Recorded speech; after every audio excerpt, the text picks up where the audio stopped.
এই মেয়ে ওই রুমের ভিতরে যাস না, ওর মধ্যে ভূত আছে। কি? এর মধ্যে ভূত আছে? আমি তো কখনোই যাব না। এই ছেলে, ওই রুমের ভিতরে যাও বন্ধ কর, তোকে ভূত খেয়ে ফেলবে।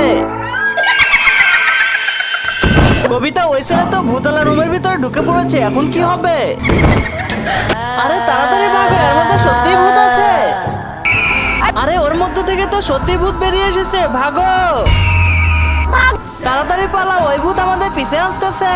কিন্তু তার আগে তোমার কাছে কোনটা সব থেকে বেশি দামি, এক বস্তা টাকা নাকি মা বাবা? যদি মা বাবা হয় ভিডিওতে একটি লাইক করে চ্যানেলটা সাবস্ক্রাইব করে দিও। লাইক সাবস্ক্রাইব যদি তুমি না করো তাহলে আমি বুঝে নেব তুমি মা বাবাকে একটুও ভালোবাসো না।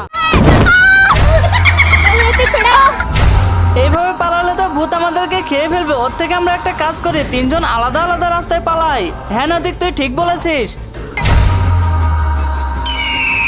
আমি এখন কার পিছে যাব? আরে ভূত তো কনফিউজ হয়েছে, আমরা বেঁচে গেলাম।